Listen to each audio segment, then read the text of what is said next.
السلام عليكم، مرحبا بكم معايا في فيديو جديد ووصفة جديدة. كنتمنى تكونوا بخير وعلى خير وأموركم في أحسن الأحوال. اليوم إن شاء الله غادي نحضر معكم حرشة أو بسبوسة بالكريمة، فكتجي رائعة لذيذة بزاف. فسبق ليا وحضرتها شحال من مرة، لكن عمرني ما حطيتها في القناة، واليوم صوبتها وقلت علاش لا ما نصورهاش لكم.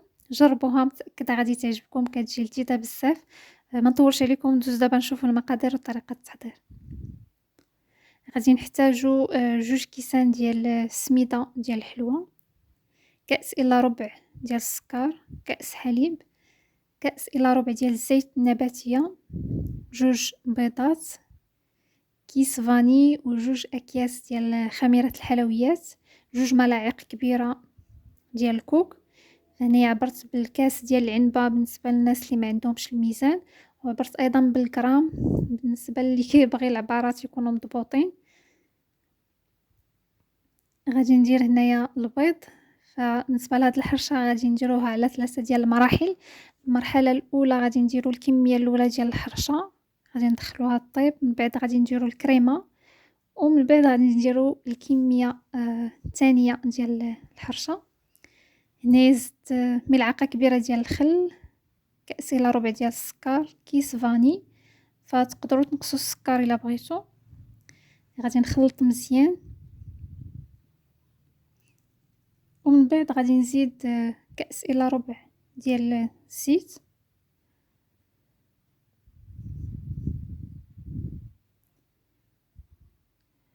وغادي نزيد ملعق أو كأس ديال الحليب. غادي نخلط مزيان،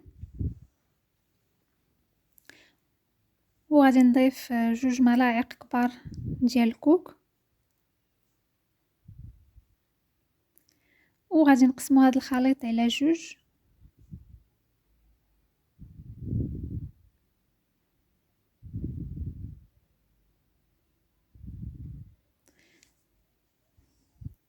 فغادي نقسموه على جوج، كمية غادي نستعملوها وكمية اخرى غادي نحطوها هنايا على جنب. فهنايا غادي نزيد كاس ديال السميدة ديال الحلوى، وهنايا غادي نزيد كيس خميرة الحلويات. غادي نحرك مزيان، وكتكونوا مسخنين الفران، كتنقصوا العافية. هنايا خديت مول اللي دهنته بالزبدة مزيان ورشيت عليه السميدة ديال الحلوى، ومن في الوسط راه فرشت البابي كويسون.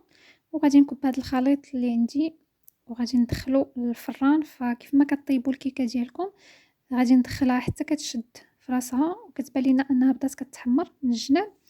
من بعد غادي نهبطها لتحت باش يتحمر ليها الوجه، فكيتحمر شي شويه وصافي. غادي نتلاقاو من بعد باش غادي نصاوبو الكريمه. هنا بالنسبه للكريمه فغادي نحتاجو نص لتر ديال الحليب،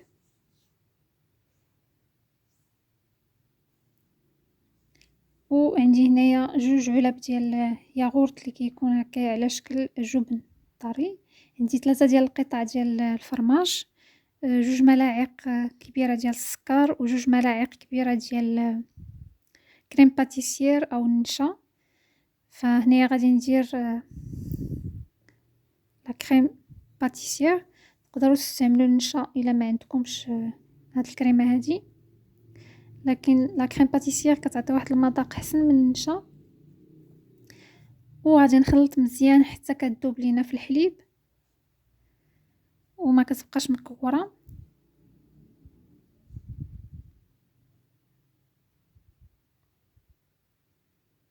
وهنايا غادي نزيد السكر. فانا درت جوج ملاعق كبيره، ما عمرينش بزاف، تقدروا تنقصوا الكميه ديال السكر. وغادي نديرها فوق البوطه، غنبقى كنحرك حتى كتعقد. هنايا بالنسبه للكاسرونه الاخرى فوجدت السيرو، درت كاس ديال الماء مع نصف كاس ديال السكر، وتما كيبانوا لكم القشور ديال الحامض، وكنخليوه كيغلي حتى كيبدا كيتقال شي شويه، وغادي نطفيو عليه. هنا بالنسبه للكريمه كنبقاو كنحركو، ما نتوقفوش على التحراك حتى كتبدا حتى كتعقد. هنايا راه زدت الفرماج وغادي نخلّط باش كي يذوب لينا الفرماج. أنا دابا نقصت العافية باش ما تحرقش وما تلصقش لينا. بالنسبة للسيرو صافي راه طاب، راه طفيت عليه وغادي نخليه على جنب باش يبرد. صافي هنايا طفيت على الكريمة وغادي نضيف هاد الجوج علب ديال ياغورت اللي تيكون هكايا على شكل جبن، وغادي نخلط مزيان.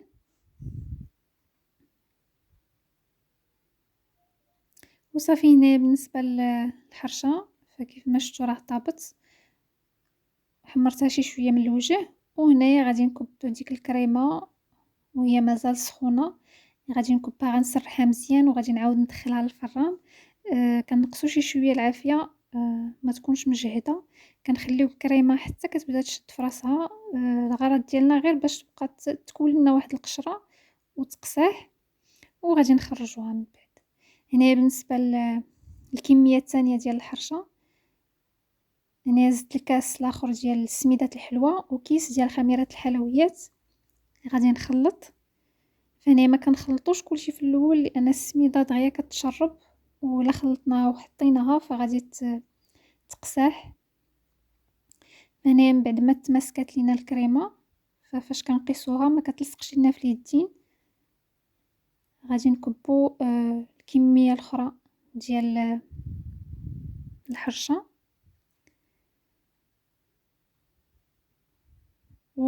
غادي نعاودو ندخلوها للفران. هاد المرة العافية غادي تكون مشعولة على الوجه ديال الحرشة، كنقصوها مزيان حتى كطيب وكتولي بحال هكا كتحمر. وصافي غادي نسقيها بالسيرو. فالحرشة عندي هنايا سخونة والسيرو بارد، فكنسقيو الحرشة ديالنا. فانا ما كترتش السيرو، درت غير كمية قليلة باش ما تجيش فازكة بزاف، لان الطبقة الفوقانية الحرشة ماشي شي طبقة اللي غليظة، طبقة رقيقة باش ما تشربش بزاف الحرشة ويهبط لينا السيرو الكريمة. فغادي نسقيها مزيان وغادي نخليها حتى تبرد وغادي نتلاقاو من بعد باش غادي نشوفوا الشكل النهائي ديال الحرشة ديالنا. هنايا من بعد ما بردات الحرشة مزيان فانا زينتها بالكوك والكركاع. فهنايا درت الكوك، هنايا درت شويه ديال لا كونفيتور باش يقدر يلصق ليا، وهنايا زينت باللوز من الجناب، درت الكونفيتور باش يلصق ليا داك اللوز. وصافي غادي نقطعها معكم باش تشوفوا الشكل ديالها، فكتجي لذيذه بزاف. لكن ضروري خصكم تخليوها حتى كتبرد مزيان، فكتقادوها بحال هكا في الصباح وكتخليوها حتى كتبرد مزيان. الا بغيتو تاكلوها في العشيه تقدروا حتى تبيتوها، ففاش كتبات كتجي احسن، كتجي ألذ. وصافي الحرشة ديالنا فكتجي بحال هكا، كتجي طبقة ديال الحرشة، طبقة الكريمة وطبقة اخرى ديال الحرشة، فكتجي زوينة بزاف لذيذة. جربوها متأكدة غادي تعجبكم. تقدروا ديروها في مول اللي مربع او مدور بحال هكا. فبالنسبة للمول فانا استعملت مول كبير شوية، فتقريبا القطر ديالو 25 أو 24 سنتيم. فنتمنى ان الفيديو ديال اليوم والوصفه ديال اليوم تكون عجبتكم. ما تنساوش تخليو لي لايك الفيديو وتبارطاجيوه مع الاصدقاء ديالكم. وبالنسبه للناس اللي مازال ما مشتركينش في القناه فاشتركوا في القناه وفعلوا الجرس باش توصلوا بجديد الوصفات.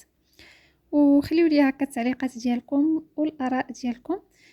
ما بقى لي الا نقول لكم نتلاقاو في فيديو جديد وبسلامه.